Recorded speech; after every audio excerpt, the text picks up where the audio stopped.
5005,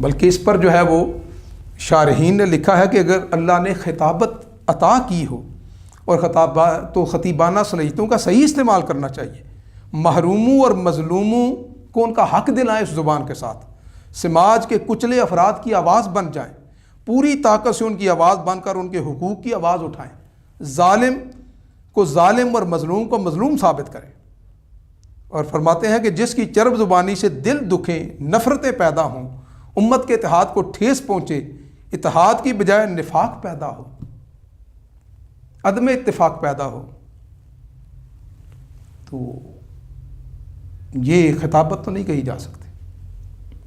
حضرت عبداللہ بن مسعود کا قول، آپ فرماتے ہیں کہ اس ذات کی قسم جس کے سوا کوئی معبود نہیں، میں نے مبالغہ آرائی کرنے اور تکلف سے بنا کر بولنے والوں پر رسول اللہ صلی اللہ علیہ وسلم سے زیادہ سخت نکیر کرنے والا نہیں دیکھا۔ پھر صحیح بخاری کی حدیث ہے 6477، فرمایا بسا اوقات انسان ایسی بات کہہ جاتا ہے جس کے نقصان کو وہ نہیں سمجھتا، اور اس بات کی وجہ سے وہ جہنم میں اتنی دور جا گرتا ہے جتنی دوری مشرق اور مغرب کے درمیان ہے۔ تو ہمیں بچنا چاہیے، اس میں شامل نہیں ہونا چاہیے۔ آخری آج کی بات کر لیتے ہیں کہ بلکہ شاید ایک آدھ بات اور بھی آ جائے، اب ہم اپنے قریب ہیں، بلکہ حضرت امام احمد بن حنبل ان کی بات،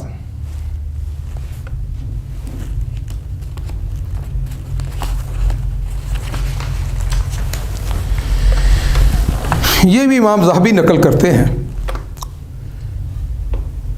بلکہ اس کو حافظ ابو نعیم نے بھی نقل کیا ہے کہ علی ابن حرارہ کا بیان ہے کہ ان کی ماں اپاہج تھی، چل نہیں سکتی تھی، تو ابن ابی حرارہ امام احمد بن حنبل کی خدمت میں دعا کے لیے حاضر ہوئے، دروازہ کھٹکھٹایا، پوچھا کون ہے، بتایا کہ فلاں ہوں، پوچھا کیا کام ہے، بتایا کہ میری ماں اپاہج ہے، ہر وقت بیٹھی رہتی ہے، چلنے پھرنے سے معذور ہے، اس کے لیے دعا کیجیے۔ یہ سن کر آپ تھوڑا ناراض ہوئے، فرمایا تمہاری ماں سے زیادہ ہم خود دعا کے محتاج ہیں، ان سے کہو کہ وہ خود ہمارے لیے دعا کریں۔ جب علی بن ابی حرارہ واپس گھر پہنچے تو دیکھا کہ ان کی والدہ گھر میں ٹھیک ٹھاک چل پھر رہی تھی۔ یہ ہے حضرت امام احمد بن حنبل، یہ ان کا طریقہ کار اور ان کی کرامت ہے، تو اب کیا اس کا انکار کر دیا جائے؟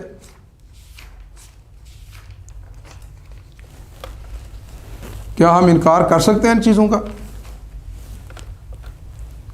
پھر امام احمد بن حنبل، آپ کے متعلق سب کو پتہ ہے کہ آپ کو 10 لاکھ احادیث زبانی یاد تھیں۔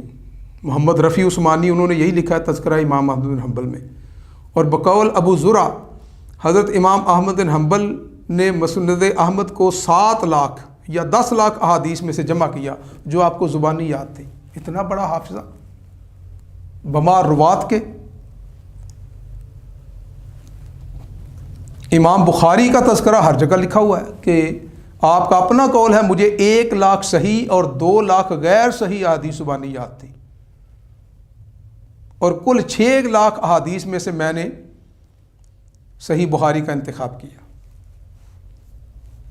حدیث الساری میں ہے، ابن حجر نے لکھا ہے کہ امام بخاری عام طور پر دن میں صرف 2 یا 3 بادام کھایا کرتے تھے۔ اب یہ بھی تو ایک کرامت ہی ہے، 2 یا 3 بادام کھایا کرتے تھے، اور لکھ رہے ہیں ابن حجر۔ ابھی حافظوں کی بات کر لیتے ہیں۔ امام ترمذی آپ کے متعلق جو ہے تہذیب التہذیب میں ابن حجر اسقلانی لکھتے ہیں کہ امام ترمذی کے شیخ حدیثیں پڑھتے گئے اور آپ اس کو ذہن میں محفوظ کرتے گئے، حتیٰ کہ 2 جز کے قریب احادیث سنی۔ ایک جز میں 30 سے لے کر 300 تک احادیث ہوتی ہیں، تو اگر ہم اوسط بھی لگا لیں 150 احادیث ایک میں، تو 300 حدیثیں تو ہوگی 2 جز میں کا 2 جز جو ہیں حدیثیں سنی، اور اس کے بعد جب اس شیخ نے ان سے پوچھا تو آپ نے فوراً فر سنا دی، فر سنا دی۔ یہ حافظہ ہے امام ترمذی کا۔ اس کے علاوہ امام ذہبی لکھتے ہیں تذکرہ نمبر 881 میں، امام ابن جیابی تمیمی ان کا فرماتا ہے مجھے 4 لاکھ احادیث زبانی یاد ہیں اور 6 لاکھ احادیث میں مذاکرہ کر سکتا ہوں۔ پھر تذکرہ نمبر 114 میں قتادہ بن دیامہ جن کی وفات ہجری 118 ہے نقل کرتے ہیں کہ وہ جو کچھ سنتے فوری یاد کر لیتے۔ حضرت جابر کا صحیفہ ایک ہی بار پہلی بار سنا تو سارے کا سارا حفظ ہو گیا۔ تو صحیفہ جابر میں 150 احادیث ہیں تقریباً، ایک بار سنا سارا یاد ہو گیا۔ یہ قول امام احمد کا ہے، نقل امام ذہبی نے کیا ہے، تو امام احمد بن حنبل کا قول ہے۔ تو ایک بار دیکھا، ویسے تو صحیفہ جابر میں 1540 روایات بھی ہیں صحیفہ جابر میں، تو اتنا ایک بار سننا یہ کیا تھا؟ اب آپ کہتے ہیں نا کیمروں کے سامنے، تو آج کا محدث آ جائے نا کیمروں کے سامنے اور آ کر حدیثیں میں پڑھتا ہوں، آپ ہی آ جائیں، میں پڑھتا ہوں تو فوری سنا دیں۔ کدھر گئے ہیں آج وہ لوگ؟ یہ جو کتابوں میں باتیں لکھی ہیں یہ غلط ہیں، جھوٹ ہے۔ وہ لوگ کدھر ہیں 5-6 لاکھ احادیث زبانی والے؟ وہ آپ قیامت تک کا ٹائم دیتے ہیں، میں بھی آپ کو قیامت تک کا ٹائم دیتا ہوں۔ قیامت تک آپ کو ٹائم ہے، 50 حدیثیں یاد کر کے آ جائیں۔ بلکہ لوگوں کو بٹھا لیتے ہیں، صرف 50 حدیثیں پڑھتے ہیں، ایک بار پڑھ کے آپ بعد میں سنا دیں، اور کوئی بندہ لے آئیں جن کو آپ جانتے ہیں۔ تو اب کیا کہیں، آج کل وہ نہیں ہے، تو اب یہ ساری چیزیں غلط ہیں؟ نہیں میرے بھائی، فرق ہے، فرق بتا دیتا ہوں۔ یہ کیمروں کے تذکرے بار بار نہیں کرتے ہوتے، ورنہ آپ کو سارا جو ہے نا ذخیرہ حدیث اٹھا کر وہ تاتاریوں نے تو پھینکا تھا نا ادھر دریائے دجلہ میں، تو اب پتہ نہیں کدھر پھینکیں گے، کدھر کریں گے۔ وجہ بھی بتاتا ہوں کہ اب کیوں نہیں ہے۔ ایک کتاب جو ہے نا وہ پڑھائی جاتی ہے مدارس میں، تعلیم المتعلم طریق التعلیم، یعنی طالب علم کی تعلیم و تدریس کا طریقہ، امام برہان الدین الزرنوجی متوفہ ہجری 640 نے لکھی ہے، جو خراسان کے رہنے والے تھے۔ زرنوج وہاں کا ایک مقام تھا جو اب ازبکستان میں ہے۔ تو اس کی کتاب کی فصل نمبر 12 اس میں ہے حافظے میں اضافے کے طریقے بھی ہیں اور حافظے میں خرابی کی وجوہات بھی ہیں۔ کہتے ہیں حافظے میں اضافہ کرنا ہو تو محنت کرنے والا ہو، مداومت مستقل مزاج ہو، کم ہو اور کم کھانے والا، تہجد پڑھنے والا، قرآن مجید کو صحیفہ سے دیکھ کر تلاوت کرنے والا، کثرت سے درود پاک پڑھنے والا بندہ ہو، تو حافظے میں اضافہ ہوتا ہے۔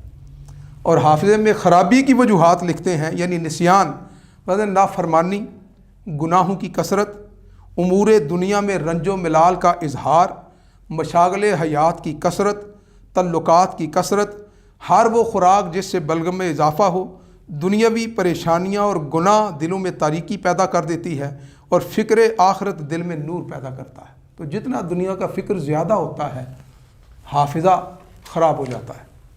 اور ساتھ امام شافعی کا قول نقل کرتے ہیں کہ امام شافعی فرماتے ہیں میں نے وکیع بن الجراح سے حافظے کی خرابی کی شکایت کی تو انہوں نے مجھے نصیحت کی کہ گناہ چھوڑ دو، کیونکہ حافظہ اللہ کا فضل ہے اور فضل خدا بندی گناہ گار پر نہیں ہوتا۔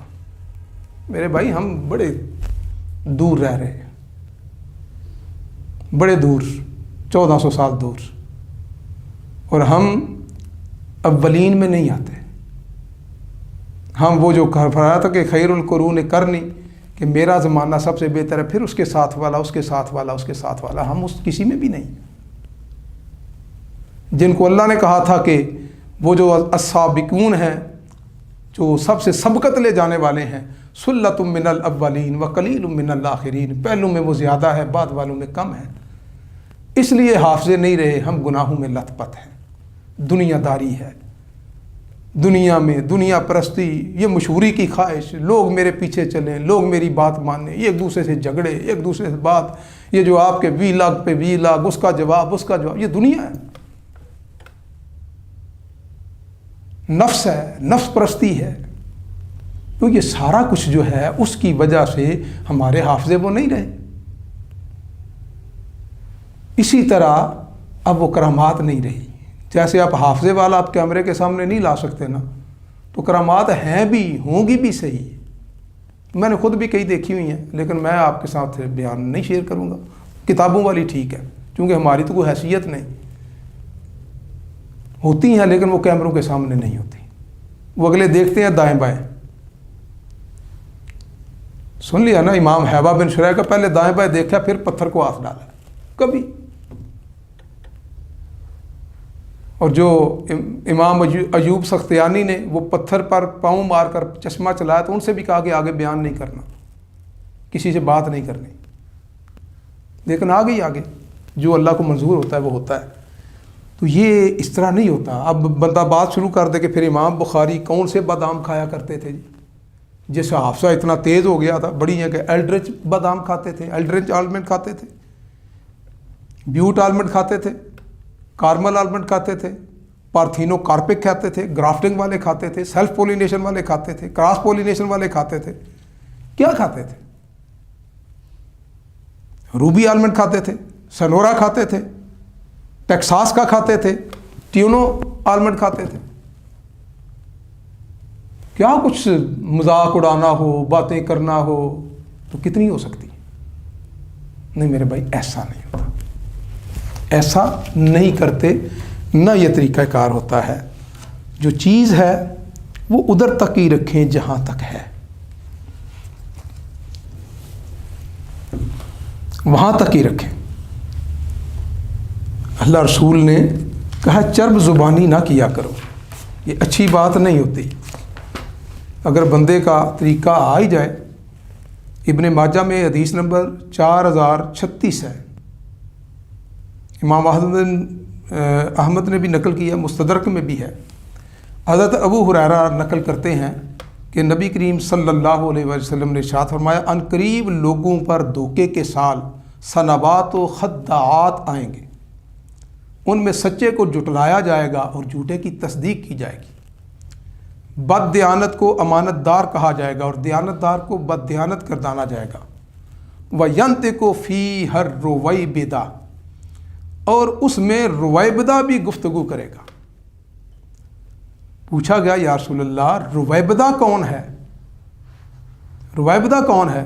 فرمایا الرجل الطافح یتکلم فی امر العامہ، فرمایا حقیر آدمی عوام کے معاملات میں گفتگو کرے گا، ایکسپرٹ نہیں ہوگا، اور وہ عوام کے معاملات پر گفتگو کرے گا۔ حضرت عمر فاروق کا قول ہے، جامع بیان العلم، اس میں ابن عبد البر نقل کرتے ہیں کہ مجھے معلوم ہے کہ لوگ کب برباد ہوں گے۔ فرمایا جب کم علم لوگ دین سمجھانے بیٹھ جائیں گے تو لوگ برباد ہو جائیں گے، لوگ برباد ہو جائیں گے۔ یہ میرے بھائی چند گزارشات تھیں جو آپ سے کرنی تھیں، ورنہ تو اگر عجائبات محدثین پڑھنا شروع کروں نا، مثلا 164 تذکرہ نمبر امام ابن جریج مکی، جن سے بخاری میں 197، مسلم میں 318، نسائی میں 225، ترمذی میں 72، ابو داود میں 155، ابن ماجہ میں 72 احادیث، یعنی کل صحاح ستہ کی 1039 احادیث ان سے مروی ہیں۔ اگر مذاق اڑانا ہو نا اور اس کو کرنا ہو جو رویہ آپ بھائی استعمال کر رہے ہیں، تو پھر تو پتہ نہیں کہاں سے کہاں پہنچا دیا جائے۔ طریقہ ہوتا تھا کہ جب پہلے اس بندے کی خدمات کا بیان ہوتا تھا، اس کی خوبیوں کا بیان ہوتا، پھر اس کی کسی جو ہے وہ خامی نقص کا بیان ہوتا تھا۔ محدثین کا یہی طریقہ رہا، اہل علم کا یہی طریقہ رہا کہ کوئی عجیب اس کی بات ہے تو اس کو بعد میں بیان کرنا، پہلے اس کی خوبیاں بیان کرنی ہیں۔ دیکھیں ابن جریج، ان کی خوبی، امام احمد فرماتے ہیں آپ علم کا خزانہ تھے۔ آپ کے شاگردوں میں سفیان ثوری بھی ہیں، عبد الرزاق بھی ہیں۔ ہجری 150 میں آپ کی وفات ہے، امام ابن جریج مکی کی۔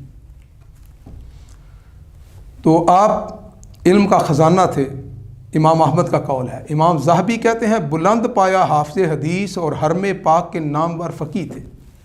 اور امام عبد الرزاق جو امام ابن ابی شیبہ کے استاد ہیں اور امام بخاری کے دادا استاد ہیں، مصنف عبد الرزاق والے، وہ کہتے ہیں میں نے ابن جریج سے اچھی نماز پڑھنے والا کوئی نہیں دیکھا، جو انہیں دیکھتا اسے یہی معلوم ہوتا کہ یہ اللہ تعالیٰ سے ڈرتے ہیں۔ یحییٰ بن سعید قطان فرماتے ہیں میرے نزدیک حضرت نافع سے استفادہ کرنے میں ابن جریج امام مالک سے کسی طرح بھی کم نہیں ہے۔ ابو عاصم بیان کرتے ہیں کہ ابن جریج بڑے عبادت گزار تھے، 3 دن کے سوا سارا مہینہ روزہ رکھتے تھے، اور ان کی بیوی بھی بڑی عبادت گزار تھی۔ عبد الرزاق یہ بھی بیان کرتے ہیں کہ سیاہ خضاب لگاتے تھے، بیش قیمت خوشبو استعمال کرتے تھے، اور آپ بادشاہ عالم کی طرح رہتے تھے، بادشاہوں کی طرح رہتے تھے۔ اور جریر لکھتے ہیں، اب اگلی بات سن لیں، اہل سنت و جماعت اگلی بھی سن لیں، کہ ابن جریج اہل سنت ہوتے ہوئے بھی متع کے قائل تھے۔ اور امام شافعی کا قول نقل امام ذہبی کر رہے ہیں، کہتے ہیں ابن جریج نے 90 عورتوں سے نکاح متع کیا، حتیٰ کہ قوت جمع کے لیے رات کے وقت 1 اوقیہ یعنی آدھ پاؤ تلوں کے تیل کا حکنا کیا کرتے تھے۔ اب حکنا کا میں معنی نہیں کرتا،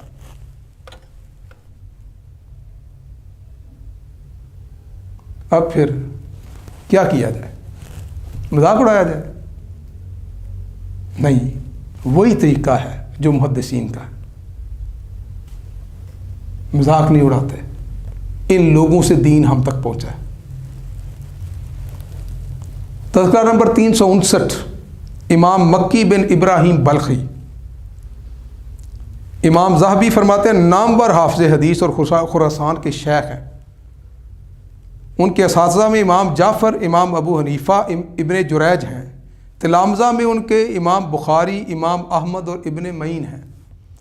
امام ذہبی فرماتے ہیں بڑے عبادت گزار، عباد امت میں آپ کا شمار ہوتا ہے۔ 17 تابعین سے حدیث لکھی۔ ابن سعد کہتے ہیں آپ ثقہ اور ثبت ہیں۔ عبد الصمد بن فضل بلخی کہتے ہیں، اب سن لیں، کہ میں نے امام مکی سے سنا، فرماتے تھے میں نے 60 مرتبہ حج کیا ہے اور 60 ہی عورتوں سے شادی کی ہے، 10 سال اعتکاف کیا ہے اور 17 تابعین سے حدیث لکھی ہے۔ یہ محدثین ہیں۔ صوفیاء میں تو آپ کو ایسا کوئی نہیں نظر آئے گا، صوفیاء میں تو نظر نہیں آئے گا۔ تو کیا اس بنیاد پر ہم ان کا مذاق اڑائیں؟ یہی ہونا چاہیے۔ اب امام ذہبی امام نسائی کے تذکرہ میں، تذکرہ نمبر 719 میں لکھتے ہیں، امام ذہبی لکھتے ہیں کہ عورتوں سے استمتاع کے دل دادا تھے۔ آپ کی 4 بیویاں تھیں جن کے پاس باری باری رہتے تھے، کنیزیں اس کے علاوہ تھیں، بڑے بڑے مرغ پال کر ان کو موٹا کیا جاتا تھا، بڑے بڑے مرغ بکثرت کھانے کے شوقین تھے۔ مذاق اڑانا ہو تو پھر جس سے مرضی اڑا لیں۔ اب ایسی بات ہو تو میں بھی نعرہ تو لگا سکتا ہوں نا کہ صوفیاء جیسا تو ہے ہی کوئی نہیں، تیرے محدثین تو شاہ ہی کوئی نہیں۔ ہم یہ نعرہ نہیں لگائیں گے، اس لیے کہ صوفیاء، محدثین، مفسرین، فقہاء، علماء، مجاہدین، عرب تاجر جن کو کہا جاتا ہے، سلاطین، مجاہدین، یہ سارے اکٹھے رہتے تھے۔ یہ سارے اسلام کے گلدستے کے حسین پھول ہیں۔ یہ ایک ہی معاشرے میں، ایک ہی سوسائٹی میں مل کر رہا کرتے تھے، یہ جدا جدا نہیں ہوتے تھے۔ ان کو الگ خانوں میں بانٹنا، کسی کو محدثین کا خانہ بنانا وہ علمی طور پر ٹھیک ہے، لیکن اس طرح بنانا کہ وہ الگ طبقہ تھے اور صوفیاء الگ طبقہ تھے، پھر ان کا آپس میں مقابلہ کروا دینا، یہ مصنوعی تقسیم ہے، مصنوعی تقسیم ہے، یہ سوائے دجل اور فریب کے کوئی نہیں، کچھ بھی نہیں۔ آج ہمارا مجاہد ہے جو فوجی ہے، لڑ رہا ہے اگر میدانوں کے اندر دہشت گردی کے خلاف، وہ جو لڑ رہا ہے وہ بیک وقت فوجی اور مجاہد بھی ہے، وہ کسی نہ کسی پیر صاحب کا مرید بھی ہے، وہ کسی نہ کسی عالم کا فالوور بھی ہے، یہ سارا کچھ اکٹھا چلتا تھا میرے بھائی، اس طرح نہیں ہے۔ وہ صوفیاء اور محدثین میں آپس میں باہمی محبت اور مروت تھی، اور وہ انشاءاللہ ہم الگ سے ثابت کریں گے اس کو۔ کس طرح کے نعرے، کیا چیزیں میرے بھائی لکھی جا رہی ہیں، روز لکھی جاتی ہیں، ہر وقت لکھی جاتی ہیں، اور اخبار صرف ادھر نہیں ہے، ادھر بھی اخبار ہیں۔ عالم برزخ کوئی مردہ نہیں ہے، جو بات کریں ڈر کے کریں، خوف سے کریں۔ اور میں نے یہ جو امام ابن جریج مکی، امام مکی بن ابراہیم بلخی اور امام نسائی، ان کی جو بات کی ہے، میں بڑے ڈر کر اور معافی مانگ کر، ان کی ارواح سے معافی مانگ کر عرض کر رہا ہوں۔ آپ نے مجبور کر دیا اس طرح کی بات کرنے پر، تو یہ ہمارا آج کا تھا کہ اس طرح نہیں کرتے۔ یہ سارا کچھ جو آپ صوفیاء سے ثابت کرتے ہیں اس سے بڑھ کر محدثین سے ثابت ہے، اور اسماء الرجال کی کتب میں موجود ہے۔ اور اگر اسماء الرجال کی کتابیں غلط ہیں تو پھر راوی غلط ہیں، اور راوی غلط ہیں تو صحاح ستہ سمیت ساری حدیث کی کتابوں کا کوئی شمار نہیں، اٹھا کر لے جائیں پھر جدھر مرضی ہے پھینک دیں۔ گفتگو کے آخر میں جاتے جاتے میں چاہوں گا کہ ایک اور جو غلط فہمی ہے اس کا ازالہ کر دیا جائے کہ آپ نے جیسے حضرت خضر یا حضرت خضر علیہ السلام آپ کی ملاقات کے جن معاملات پر تنقید کی ہے، اس حوالے سے بھی ایک اسماء الرجال سے ہی ہم ایک بات عرض کرتے ہیں۔ یہ کوئی ضعیف روایت دکھائیں کہ حضرت خضر حضور کے پاس آتے ہیں اور کہ یا رسول اللہ میں آپ پہ ایمان لایا ہوں۔ جبرائیل کا تو آتا ہے انسانی شکل میں آیا ہے، خضر کا کہیں پہ آتا ہے؟ تو جعلی سارا کام بنایا ہے۔ وہ خضر موسیٰ کے زمانے میں تھا، وہ فرشتہ تھا، پیغمبر تھا، واللہ عالم، وہ ایک واقعہ رپورٹ ہوا، دیٹس آل۔ اچھا خضر بھی ان کا جو ہے نا، ان کا خضر وہ اتنا ہوشیار ہے، حضور کے زمانے میں غائب، غزوہ بدر میں غائب، احد میں غائب، قادسیہ یرموک میں غائب، بعد جا کے بابے ان کو ملتا ہے۔ وہ بیسیکلی شیطان ہے جو انسانی شکل میں ان کو ملتا ہے۔ یہ تذکرہ نمبر 104 ہے، اور امام ذہبی رحمہ اللہ علیہ انہوں نے ادھر ہی تذکرۃ الحفاظ میں اس کا ذکر کیا ہے۔ ایک بات اور کہ رحمہ اللہ علیہ یہ زیادہ بہتر ہے، ویسے میری جو ہے وہ بچپن سے ایک عادت ہو گئی ہے رحمۃ اللہ علیہ کہنے کی، تو وہ اگر کہیں ہو تو اسے آپ اگنور کیجئے گا۔ صحیح لفظ جو ہے فصیح عربی میں رحمہ اللہ علیہ ہی بہتر ہے۔ تو امام ذہبی جو ہے وہ نقل کرتے ہیں، اور تذکرہ نمبر 104 ہے وہی تذکرۃ الحفاظ، اور اس میں حضرت عمر بن عبد العزیز رحمہ اللہ علیہ ان کا تذکرہ کرتے ہیں، اور فرماتے ہیں کہ رباح بن عبیدہ وہ کہتے ہیں کہ میں نے ایک دن، یہ میں اردو ترجمہ پیش کر رہا ہوں، عربی کتاب بھی تذکرۃ الحفاظ موجود ہے لیکن اس میں فائدہ نہیں ہے عربی عبارات دہرانے کا۔ تو حضرت رباح بن عبیدہ کہتے ہیں کہ میں نے ایک آدمی کو حضرت عمر بن عبد العزیز کے کندھے پر ہاتھ رکھ کر چلتے دیکھا، تو میں نے کہا کہ یہ بڑا نادان آدمی ہے۔ جب آپ نماز سے فارغ ہو کر واپس آنے لگے تو میں نے پوچھا یہ شخص کون تھا؟ بولے کیا تم نے اسے دیکھا ہے؟ میں نے کہا جی ہاں دیکھا ہے۔ فرمایا تم صالح آدمی معلوم ہوتے ہو، یہ میرے بھائی خضر علیہ السلام یا خضر علیہ السلام تھے، مجھے بشارت دینے آئے تھے کہ میں خلیفہ بنوں گا اور عدل و انصاف کروں گا۔ اب یہ آپ خود اندازہ کر سکتے ہیں، محدثین اور حضرت عمر بن عبد العزیز کی شخصیت وہ ہے جنہوں نے حدیث کے فن کی اور اسماء الرجال کے فن پر علماء کو قائل کیا کہ اس پر آپ تحقیق شروع کریں، اور علم الحدیث میں آپ کی جتنی خدمات ہیں وہ کسی سے ڈھکی چھپی نہیں ہیں۔ تو اب کیا امام ذاہبی نے اس کو غلط بیان کیا ہے؟ اس کو ایسی کتاب میں ٹھونس دیا ہے؟ اور اگر امام ذاہبی بھی غلط ہے تو اسماء الرجال کی کتابیں غلط ہو گئی۔ پھر آپ دیکھیں کہ وہ فرما رہے ہیں کہ جب رباح کہتے ہیں کہ جب میں نے حضرت عمر بن عبدالعزیز سے کہا کہ وہ کون تھا، تو آپ نے پوچھا کیا تم نے دیکھا ہے؟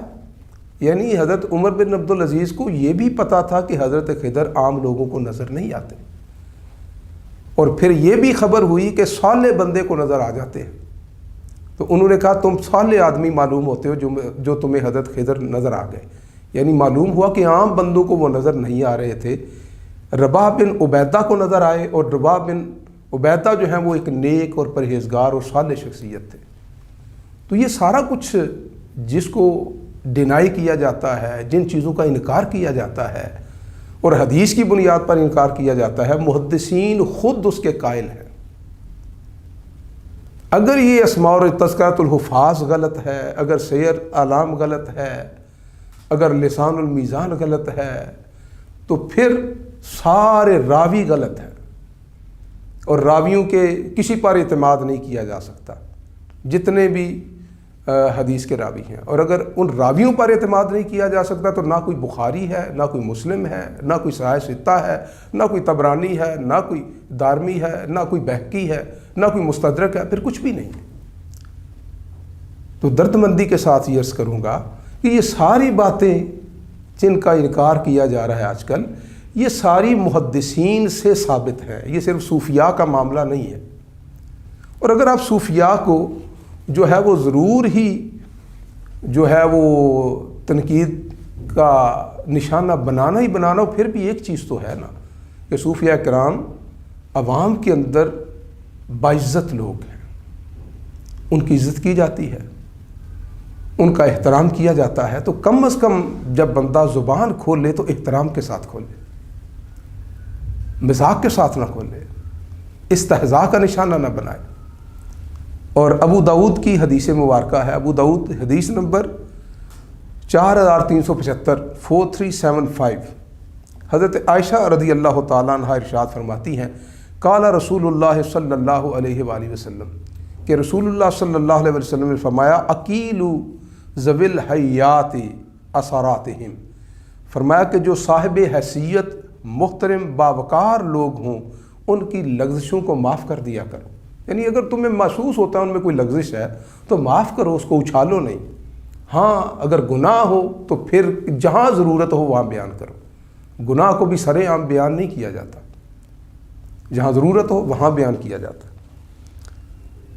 تو وہ تو ہمیں یہ خیال رکھنا چاہیے کہ اللہ تعالیٰ نے خود قرآن مجید میں فرمایا یا ایھا الذین آمنوا لا یسخر قوم من قوم عسیٰ ان یکونوا خیرا منہم، کہ اے لوگو، اے ایمان والو، ایک گروہ دوسرے گروہ کا مذاق نہ اڑایا کرے، ہو سکتا ہے وہ ان سے بہتر ہو۔ تو اللہ نے مذاق اڑانے سے منع کیا، اور پھر وہ محترم لوگ جو لوگوں کے نزدیک محترم ہوں، جن کو صدیوں سے احترام کے لائق سمجھا جا رہا ہو، محدثین بھی ہیں اس میں، صوفیاء بھی ہیں اس میں، علماء بھی ہیں اس میں، فقہاء بھی ہیں۔ تو لفظوں کا خیال رکھنا کہ میں کس طرح کے الفاظ یوز کر رہا ہوں، یہ ضروری ہے۔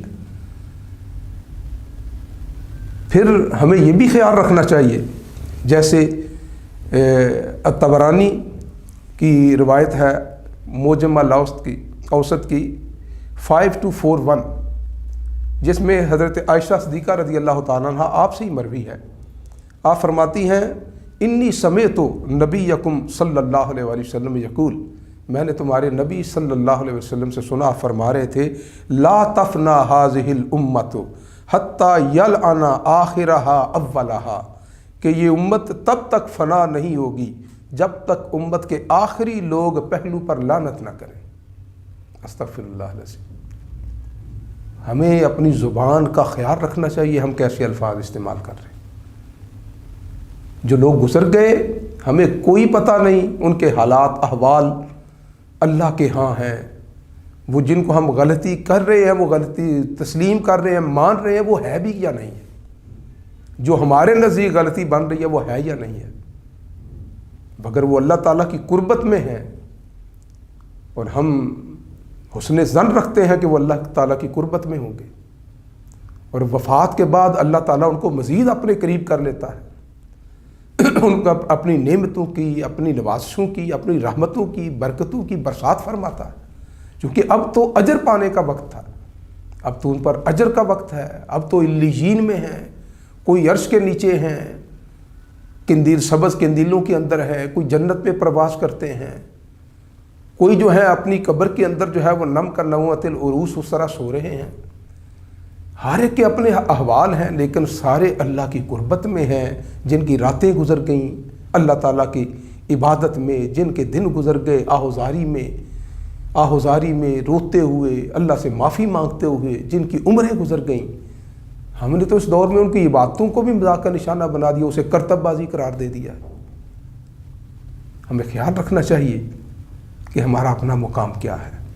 ہم بڑے دور رہ رہے ہیں، ہم کوئی 40-50 سیڑھیاں اتر کر تو اس جگہ پر موجود ہیں۔ اگر بیان کرنا ہو پہلے پچھلے سارے علماء کا بیان کرے، ان کا ان کے متعلق کیا خیال تھا، وہ کیا کہتے تھے۔ کیا پچھلے سارے لوگ گمراہ ہو گئے تھے؟ کیا پچھلے کسی بندے کو سمجھ ہی نہیں آ سکی؟ سیڑھیاں چڑھ کر چھت تک پہنچے، ڈائریکٹ چھلانگ نہ لگائیں، کیونکہ امت کا جو پورا اس کا تصورات کا ڈھانچہ ہے وہ پورے 1400 سال سے گزر کر بنتا ہے، اور آپ یکدم اسے ختم نہیں کر سکتے۔ یہ تدریج ہوتی ہے، تدریجاً ایک اجتماعی شعور کا حصہ بنتی ہیں چیزیں، اور وہ اجتماعی شعور کو آپ یکدم ختم نہیں کر سکتے، اور طریقہ بھی یہی ہے۔ ابھی آج کل ہم جو کر رہے ہیں یہ بھی اجتماعی شعور کا حصہ بنے گا، چیزیں آگے چلیں گی۔ تو یہی درخواست ہے کہ بڑی احتیاط کے ساتھ دین کی تبلیغ کی ضرورت ہوتی ہے، اور وہ لوگ جو اللہ تعالیٰ کی خاطر زندہ رہے، ان کے لیے زبان کھولتے ہوئے ہمیں بڑا سوچنے کی ضرورت ہے، چونکہ ہماری خبریں لکھی جا رہی ہیں۔ پھر یہ ہے کہ اگر آپ یہ کہیں کہ ہم بھی کرامات کو مانتے ہیں، تو پھر آپ کا ایک پروگرام، ایک ریکارڈنگ، ایک ویلاگ محدثین اور صوفیاء کی کرامات پر بھی ہونا چاہیے، تاکہ ہمیں پتہ چلے کہ اس دعویٰ کی حقیقت کیا ہے۔ وہ آپ کریں، ہم منتظر ہیں۔